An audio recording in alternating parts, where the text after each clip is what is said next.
યાવત જીવે સુખમ જીવે ઋણમ કૃત્વા ધૃતમ પીવે. આપણા ઇતિહાસની અંદર એક મોટા ફિલોસોફર થઈ ગયા ચારવાક. એમણે આ શ્લોક આપ્યો હતો કે ભાઈ જ્યાં સુધી જીવો મસ્તીથી જીવો, દેવું કરીને પણ ઘી પીવો. આનો કોઈ ખોટો અર્થ ના નીકાળે. આપણે જે દેશમાં રહીએ છીએ, જે વાતાવરણમાં રહીએ છીએ, તેમાં નિરોગી અને સ્વસ્થ રહેવા માટે ઘી આપણને ખૂબ જરૂરી છે. પરંતુ ભૂતકાળમાં અને વર્તમાન સમયમાં પણ ઘીને બદનામ કરવાના ખૂબ પ્રયત્નો થયા. ઘીથી કોલેસ્ટ્રોલ વધી શકે, ઘીથી હૃદયરોગનો હુમલો આવી શકે, ઘીથી તમારું વજન વધી શકે, આવા ખૂબ પ્રોપેગન્ડા રચવામાં આવ્યા. વર્તમાન સમયમાં આવા લાખો પરિવારો છે કે જે ઘીને ખરાબ સમજે છે. ઘી ન ખાવું જોઈએ તેની અંદર એમની ભ્રામકતા છે. તો ચોખ્ખું ઘી શા માટે ખાવું જોઈએ? હું તમને એક પ્રશ્ન કરું કે જીવન જીવવા માટે પૈસાની જરૂર છે કે નહીં? તમે કહેશો જરૂર છે. તો ચોરીના પૈસાની જરૂર છે કે મહેનત કરીને લાવેલા પૈસાની જરૂર છે? તો આપણને બધાને ખબર છે કે મહેનત કરીને લાવેલો પૈસો જ આપણને આનંદ આપી શકે, એ જ આપણને સુખ આપી શકે. તો આપણા શરીરને નિરોગી રહેવા માટે પણ કોલેસ્ટ્રોલની જરૂર છે. કોલેસ્ટ્રોલ સમજો કે એક બેંક છે કે જેની અંદર આપણા સેવિંગ કરેલા પૈસા, આપણા બચત કરેલા પૈસા પડ્યા છે. તો આ શરીર રૂપી બેંકને લાંબા સમય સુધી સ્વસ્થ અને નિરોગી રાખવા માટે, તમારા શરીરને સુંદર અને સ્વસ્થ રાખવા માટે પણ કોલેસ્ટ્રોલની જરૂર છે. પણ સારા કોલેસ્ટ્રોલની જરૂર છે. આપણા શરીરની અંદર આપણું પેટ, આપણી જાંઘ અને આપણી સીટ, આ ત્રણ જગ્યાએ ચરબી વધારે પ્રમાણમાં હોય છે અને આના કારણે જ આપણું શરીર સ્વસ્થ રહે છે, સુંદર રહે છે. તો શરીરની અંદર ખરાબ કોલેસ્ટ્રોલની જરૂર નથી, સારા કોલેસ્ટ્રોલની જરૂર છે. તો આવું સારું કોલેસ્ટ્રોલ જો આપણા શરીરમાં નિર્માણ કરવું હોય તો ભોજનની અંદર શુદ્ધ ઘી હોવું જરૂરી છે. એ ભ્રામકતા બિલકુલ ન રાખીએ કે ઘી ખાવાથી કોલેસ્ટ્રોલ વધી જશે. કોલેસ્ટ્રોલ ખરાબ નથી, ખરાબ કોલેસ્ટ્રોલ ખરાબ છે. ગુડ કોલેસ્ટ્રોલ, બેડ કોલેસ્ટ્રોલની કોઈ વાત જ નથી કરતું. કોલેસ્ટ્રોલ એટલે ખરાબ, કોલેસ્ટ્રોલ એટલે ખરાબ, આવું નથી. આપણા શરીરની અંદર સારા કોલેસ્ટ્રોલની જરૂર છે. તો શરીરની અંદર સારું કોલેસ્ટ્રોલ જો નિર્માણ કરવું હોય તો ચોખ્ખા ઘીને ભોજનમાં સ્થાન જરૂર આપવું જોઈએ. ચામડીને સુંદર રાખવા માટે, ચામડીને સુરક્ષિત રાખવા માટે, ચામડીના સેલને લાંબા સમય સુધી એ યુવાન બની રહે તેવા રાખવા માટે વિટામિન ઈ ને આપણા શરીરમાં પૂર્તિ થવી ખૂબ જરૂરી છે. અને ચોખ્ખા ઘીની અંદર વિટામિન ઈ સારા એવા પ્રમાણમાં હોય છે. એટલા માટે આપણા વડવાઓ જો 80 વર્ષે પણ એમના ચહેરા ઉપર એક નેચરલી ગ્લો દેખાતો હતો. એ કોઈ મોટી મોટી ક્રીમો વગેરે યુઝ નતા કરતા, છતાં એમના ચહેરા ઉપર એક લાલીમા હતી, એક સુંદરતા હતી. કારણ કે ચોખ્ખા ઘીને પોતાના ભોજનમાં સ્થાન આપતા હતા. તો જો તમે ઈચ્છતા હોય કે ચામડી સંબંધિત સમસ્યા ના આવે, જો તમે ઈચ્છતા હોય કે ચહેરાનો ગ્લો બની રહે, તો ભોજનની અંદર ચોખ્ખા ઘીને સ્થાન આપણે જરૂર આપીએ. આપણે એક શબ્દ સાંભળ્યો હશે ડોક્ટરો દ્વારા કે તમારા સાંધામાં ઘસારો થઈ ગયો છે. આપણે એક શબ્દ સાંભળ્યો હશે કે ગોઠણની અંદર જે નેચરલી લ્યુબ્રિકન્ટ હોવું જોઈએ તે નષ્ટ થઈ ગયું છે. આપણા શરીરમાં જે ઈશ્વરે સાંધા મૂક્યા જે છે તેને લાંબા સમય સુધી સુરક્ષિત રાખવા માટે તેની અંદર એક ફ્યુલ, એક નેચરલી લ્યુબ્રિકન્ટ ઈશ્વરે શરીરમાં મૂક્યું છે. તે વારે વારે બનવું ખૂબ જરૂરી છે અને તે ઘી દ્વારા સારી રીતે બની શકે છે. તમે ઘરે એક સર્વે કરજો, તમારા બાળકને સૂર્ય નમસ્કાર કરાવજો અથવા તો માત્ર બાળકને અંગૂઠા પકડાવતા આવડજો. સૂર્ય નમસ્કારમાં આપણે જ્યારે પાદ હસ્તાસન નામનું આસન કરીએ છીએ, અથવા તો ટીચર જ્યારે આપણે લેશન નહોતા લાવતા ત્યારે પરમિશન આપવા માટે આપણને અંગૂઠા પકડાવતા હતા. વર્તમાન સમયમાં ગુજરાત રાજ્યના નાના નાના બાળકો પણ હવે પોતાના શરીરને એટલું પણ ફ્લેક્સિબલ નથી રાખી શકતા કે પ્રોપર રીતે એ પોતાના શરીરને વાળીને અંગૂઠા પકડી શકે. આ ખૂબ ઘાતકતાની નિશાની છે. એટલું સમજવું જોઈએ કે 18 વર્ષ સુધી તમારા બાળકની હાઈટ વધવાની છે. એટલા માટે કે એના શરીરની અંદર ફ્લેક્સિબિલિટી વધારે હોવી જરૂરી છે. તો જ એની સારી રીતે એનો વિકાસ થશે, એના હાડકાનો વિકાસ થશે, એની માંસપેશીઓ વિકસશે, એના શરીરની અંદર સારા એવા પ્રમાણમાં બોન મેરો હોવું ખૂબ જરૂરી છે. આ તમામ વસ્તુની પૂર્તિ આપણા ભોજનમાં ચોખ્ખું ઘી હતું એટલે થતી હતી. વર્તમાન સમયમાં નાના નાના બાળકોમાં ઇન્ટરનલ ડ્રાયનેસ ખૂબ વધી છે. એના શરીરની અંદર જે નેચરલી ફ્લેક્સિબિલિટી હોવી જોઈએ, જે લચીલાપણું હોવું જોઈએ, એ બિલકુલ રહ્યું નથી. એની માંસપેશીઓ ખૂબ કડક થઈ ગઈ છે. એના કારણે બાળકોનો શારીરિક અને માનસિક વિકાસ પણ સારી રીતે નથી થઈ શકતો. જો તમે ઈચ્છતા હોય કે તમારા બાળકોનો શારીરિક વિકાસ થઈ શકે, જો તમે ઈચ્છતા હોય કે તમારા બાળકોનો માનસિક વિકાસ થઈ શકે, જો તમે ઈચ્છતા હોય કે તમારા બાળકને ઇન્ટરનલ ડ્રાયનેસ ના આવે, આંતરિક લચીલાપણું બની રહે, તો ભોજનની અંદર ચોખ્ખા ઘીને સ્થાન જરૂર આપવું જોઈએ. વર્તમાન સમયની અંદર આપણા શરીરમાં ખૂબ ટોક્સિન જઈ રહ્યા છે. હવા શુદ્ધ રહી નથી, પાણી શુદ્ધ રહ્યા નથી, બજારમાં જે કઈ વસ્તુ આપણે વેચાતી લઈને ખાઈએ છીએ તે સુરક્ષિત રહી નથી, યુરિયા, ડીએપી, પેસ્ટિસાઇડનો ખૂબ મોટા પ્રમાણમાં ઉપયોગ થવા લાગ્યો છે. આયુર્વેદની અંદર ઘીને વિષહર પણ કહેવામાં આવ્યું છે. તો જાણતે અજાણે જે કે આ ઝેર આપણા શરીરમાં જઈ રહ્યા છે એને જો શરીરમાંથી બહાર કાઢવા હશે તો ભોજનની અંદર ચોખ્ખા ઘીને સ્થાન આપવું ખૂબ જરૂરી છે. એટલા માટે યાદ કરો, આપણા વડીલો, આપણા દાદા, આપણી દાદી, આપણા નાના, આપણી નાની રાત્રિના ભોજનમાં શું કરતા હતા? ખીચડી લેતા હતા, થાળીમાં નાખીને તેમાં ખાડો કરતા હતા અને આખો ખાડો ઘીથી ભરી દેતા હતા. રાત્રિના ભોજનમાં ખીચડીમાં ઘી નાખીને ખાતા હતા, જેથી કરીને સવારે ખૂબ સારી રીતે પેટ સાફ થતું હતું, કબજિયાત જેવી બીમારી નહોતી આવતી અને શરીરની અંદર જાણતે અજાણે જે કંઈ ટોક્સિન ગયા છે તે બધા જ બહાર નીકળી જતા હતા. પહેલાના સમયમાં તો આટલી બધી હવા પ્રદૂષિત ન હતી, પાણી પ્રદૂષિત ન હતું, ભોજન પ્રદૂષિત ન હતું, છતાં પણ તે લોકો પોતાના શરીરમાંથી ટોક્સિન બહાર કાઢવા માટે ઘીનો ઉપયોગ કરતા હતા. તો વર્તમાન સમયની અંદર આપણા શરીરમાં જ્યારે આટલા વિષેલા દ્રવ્યો જઈ રહ્યા છે ત્યારે એને જો આપણા શરીરમાંથી બહાર કાઢવા હશે તો ચોખ્ખા ઘીને ભોજનમાં સ્થાન આપણે જરૂર આપવું જોઈએ.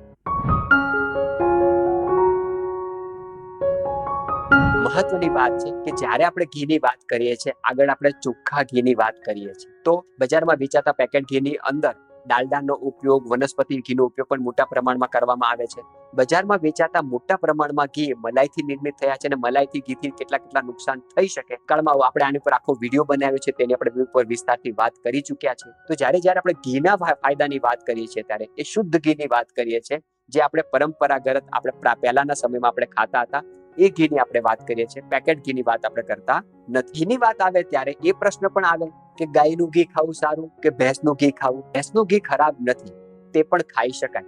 બજારમાં વેચાતા ઘીની કમ્પેરિઝનમાં ભેંસનું ઘી ખૂબ સારું છે, એ જરૂર ખાઈ શકાય, પરંતુ એ પચવામાં થોડું ભારી છે. તો જે લોકો ખૂબ શ્રમ કરતા હોય એમના માટે સારું છે.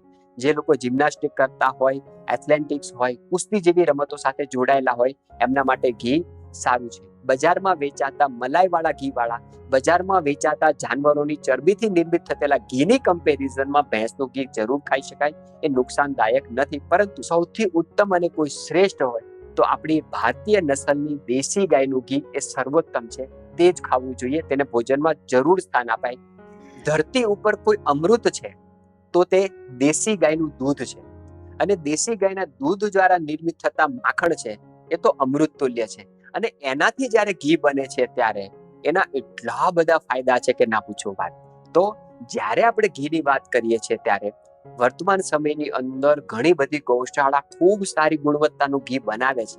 નો ડાઉટ થોડુંક મોંઘું હોય છે, પરંતુ યાવત જીવે સુખમ જીવે ઋણમ કૃત્વા ધીતમ પીવે, દેવું કરીને પણ ઘી પીવું જોઈએ, ઘી ખાવું જોઈએ. એ પહેલાના સમયમાં સાર્થક હોઈ શકે, પહેલાના સમયમાં એ કહેવત સાચી હોઈ શકે, પરંતુ વર્તમાન સમયની જ્યારે આપણે વાત કરીએ છીએ ત્યારે આપણે આરોગ્યને જો મેળવવું હોય તો થોડા પૈસા ખર્ચીને પણ આ ઘી ખાવું જોઈએ. નો ડાઉટ ખૂબ મોંઘું હોય છે તો આપણે ઓછું લઈને ખાઈએ, પરંતુ જ્યારે ઘી ખાવું હોય દેશી ગાયના ઘીને આપણે જરૂર પોતાના ભોજનમાં સ્થાન આપીએ. ભેંસના ઘીની કમ્પેરિઝનમાં દેશી ગાયના ઘીમાં ખૂબ ફાયદા છે. જેમ કે ભેંસનું ઘી છે પચવામાં ભારે છે, પરંતુ દેશી ગાયનું ઘી જ્યારે હોય છે એ પચવામાં હળવું છે, આસાનીથી પચી શકે છે. એ માત્ર શારીરિક નહીં, માનસિક લેવલ ઉપર પણ ખૂબ કામ કરે છે. તો માનસિક રોગોથી બચવું હોય, કારણ કે આપણે એક શબ્દ સાંભળ્યો હશે, વિચાર વાયુ. આપણા શરીરની અંદર જ્યારે વાયુ વિકૃત થાય તો માત્ર ફિઝિકલી નહીં, મેન્ટલી પણ આપણને ખૂબ એ પરેશાની સર્જી શકે. તમે પાર્કિન્સન, અલ્ઝાઇમર, કંપવાત, પેરાલિસિસ, આ જે કઈ બીમારીઓનું જે તમે નામ સાંભળો છો, વાયુ જ્યારે ખૂબ વિકૃત થઈ જાય, તમારા મસ્તિષ્કના લેવલ ઉપર જઈને કાર્ય કરે ત્યારે આવી ગંભીર બીમારી સર્જી શકે. અને આવી બીમારી એક વખત આવ્યા પછી વ્યક્તિનું જીવન પરાવલંબી થઈ જાય. ઓછી માત્રામાં ખાઈએ, પરંતુ દેશી ગાયનું ઘી આપણે અચૂક ખાઈએ. ખૂબ ફાયદા છે. આપણા વડવાઓ ખૂબ ઘી ખાતા હતા, પરંતુ એમના જીવનમાં શ્રમ હતો, એટલે હેવી માત્રામાં ઘી ખાતા તો તેમને પચી જતું હતું. તો ઘી જ્યારે ખાવું છે ત્યારે માત્રાનું ખૂબ ધ્યાન રાખીએ, કારણ કે ઘીની કોઈ પણ વાનગી બનાવશું તો તે સ્વાદિષ્ટ લાગશે અને સ્વાદની સંતુષ્ટિમાં આપણે એનું વધારે કન્ઝપ્શન કરી નાખીએ છીએ, વધારે માત્રામાં ખાઈએ છીએ. ત્યારે પહેલી સાવધાની એ રાખો કે જો તમારા જીવનમાં શ્રમ ન હોય, ફિઝિકલ વર્ક ન હોય, તમે એવા વ્યવસાય સાથે જોડાયેલા હોય કે શારીરિક શ્રમ ઓછો થતો હોય, માનસિક શ્રમ વધારે થતો હોય, તો ઘી જરૂર ખાઈએ, ચોખ્ખું ખાઈએ, પણ વધારે માત્રામાં ન ખાઈએ. કારણ કે ખાધેલું ઘી તમારું નથી, પચાવેલું ઘી તમારું છે. ગમે એટલું ચોખ્ખું ઘી હશે, દેશી ગાયનું ઘી પણ હશે, જો એ નહીં પચે તો એ ફાયદો નહીં કરી શકે, નુકસાન જ કરી શકે. તો ઓછી માત્રામાં ખાઈએ, માત્રાનો ખાસ આપણે ધ્યાન રાખીએ. સેકન્ડ વસ્તુ, જ્યારે પણ ઘી ખાઈએ ગરમ વસ્તુ સાથે જ ખાઈએ. ઉદાહરણ તરીકે તમારે જે કોઈ મીઠાઈ ખાવી હોય અને ઘીથી બનેલી હોય તો તેને ગરમ કરીને ખાઓ. મોહનથાળ બનાવ્યો છે, ભલે અઠવાડિયા સુધી એને સાચવીને રાખવાનો છે, પરંતુ એને તમારે જ્યારે ખાવું હોય ત્યારે એને થોડું ગરમ કરીને ખાશો તો એ આસાનીથી પચી શકશે. તો ઘીની જે કોઈ મીઠાઈ બનાવો, જ્યારે પણ એને ખાઓ થોડી માત્રામાં એને ગરમ કરીને ખાશો તો જ આસાનીથી પચી શકે. અથવા તો જ્યારે પણ ઘીની કોઈ પણ વાનગી ખાઓ, ખાધા પછી થોડી માત્રાની અંદર ગરમ પાણી પીવાનું જરૂર રાખીએ, જેથી કરીને સારી રીતે પચી શકે. ઘીની જે કોઈ મીઠાઈઓ બનાવીએ, બાળકોને ખવડાવીએ, યુવાનને ખવડાવીએ ત્યારે એ પચવી ખૂબ જરૂરી છે. જ્યારે કોઈ પણ મીઠાઈ ખાઈએ એની અંદર ગાયનું ઘી ભલે હોય, પરંતુ એની સાથે સાથે એની અંદર લોટ પણ હશે, એની અંદર ખાંડ કે સાકર કે ગોળ પણ હશે. ઘી સાથે જ્યારે લોટ મળે છે, મીઠાઈના સ્વરૂપે ખાંડ, સાકર કે ગોળ મળે છે, ત્યારે આ વસ્તુ ખૂબ ભારી થઈ જાય છે, તો તે પચવી ખૂબ જરૂરી છે. તો ઘીની કોઈ પણ વાનગી ખાઈએ, મીઠાઈના સ્વરૂપે ખાઈએ ત્યારે એની પછી થોડી માત્રાની અંદર આદુ છે, સૂંઠ છે કે લીંબુને સ્થાન આપણે જરૂર આપીએ, જેથી કરીને પચી શકે. એટલા માટે આપણા ભોજનમાં ઘીની સાથે સાથે છાશ પણ હતી. તો આપણા વડવાઓ જ્યારે ભોજન ખાતા હતા, ઘીનું સેવન કરતા હતા, તે છાશ પીતા હતા. કચ્છમાં આજે પણ છાશનું કન્ઝપ્શન ખૂબ વધારે પ્રમાણમાં થાય છે. તેનું બીજું કોઈ કારણ નથી. ઘીનું પાચન કરવું હોય ત્યારે તમારા ભોજનની અંદર અમ્લ રસ એટલે ખાટો રસ હોવો ખૂબ જરૂરી છે. તો શું કરવું છે? ઘી જરૂર ખાઓ, પરંતુ ઘીનું પાચન થઈ શકે એના માટે ચોખ્ખી છાશ પણ હોવી ખૂબ જરૂરી છે, જેથી કરીને એનું પાચન થઈ શકે. અથવા તો લીંબુના પાણીનું પણ સેવન કરી શકો. તો ઘીવાળી કોઈ પણ વાનગી તમે ખાઓ, થોડી માત્રામાં હુંફાળું પાણી લો, તેની અંદર થોડી માત્રામાં સંચળ અને થોડી માત્રામાં લીંબુ નાખીને પી જશો તો તે આસાનીથી પચી શકશે. તો શું કરવાનું છે? ઘીની કોઈ પણ વાનગી તમે ખાઓ છો ત્યારે અડધો કપ જેટલું પાણી લો, તેની અંદર ચપટી સંચળ, 3 થી 4 ટીપા લીંબુનો રસ નાખીને જો તમે પી જશો તો ચોખ્ખું ઘી પણ આસાનીથી પચી શકશે. તો જ્યારે આપણે ચોખ્ખું ઘી માંગીએ છીએ ત્યારે આપણા મનમાં એક લાગે કે બહુ મોંઘું છે, પરંતુ સાચી વાત છે. ચોખ્ખું ઘી જે લોકો ગૌશાળાઓ બનાવે છે, 20 લીટર 25 લીટર જેટલું દૂધ હોય ત્યારે 1 કિલો ચોખ્ખું ઘી બની શકે. હવે આટલા મોટા પ્રમાણમાં દૂધ એ લોકો લે, એનું દહીં બનાવે, મંથન કરીને માખણ કરે, માખણને ગરમ કરીને ઘી બનાવે, તો એ મોંઘું જ હોઈ શકે. બજારમાં આ લોકો જે આપણને 300 રૂપિયા કિલો, 400 રૂપિયા કિલો, 500 રૂપિયા કિલો, 600 રૂપિયા કિલો જે ઘી આપે છે, એ નેચરલી શુદ્ધ ઘી હોય જ ના શકે, કારણ કે આટલી ઓછી પ્રાઇસની અંદર ચોખ્ખું ઘી આપવું સંભવ નથી. તો આપણે જ્યારે લેવા જઈએ છીએ ત્યારે આપણને તુરંત થાય કે આ લોકો તો આપણને લૂંટે છે, ખૂબ મોંઘું પડે છે, પરંતુ એવું સાચું નથી. આપણે શું કરીએ? ઓછી માત્રામાં ખાઈએ. આખા મહિનાની અંદર જો આપણે ફિઝિકલ વર્ક વધારે ન કરતા હોય તો આપણા ભોજનની અંદર 500 ગ્રામ ઘી હશે તો પણ એ કાફી છે. તો ચોખ્ખા ઘીની ડિમાન્ડ કરીએ તો જ આ બિચારા જે ગૌશાળાઓ છે, જે ગૌપાલન કરી રહ્યા છે, એમના હાથમાં જો થોડું આર્થિક ઉપાર્જન એ લોકોને મળશે, એમને જો એમના ચોખ્ખા ઘીનું વળતર મળી રહેશે તો જ એ લોકો સર્વાઈવ થઈ શકે અને ભવિષ્યની અંદર પણ તે લોકો આપણને ચોખ્ખું ઘી આપી શકશે. તો સારી જગ્યાએ ડિમાન્ડ કરીએ, વિશ્વસનીય જગ્યાએથી જો ઘી લેવાનો આગ્રહ રાખીશું તો તમામ જણાવેલા ફાયદા આપણને જરૂર મળશે. તો ઘી ખાઈએ, ચોખ્ખું ઘી ખાઈએ, તો જ આપણે નિરોગી અને સ્વસ્થ રહી શકીશું. સૌને જય હિન્દ, વંદે માતરમ.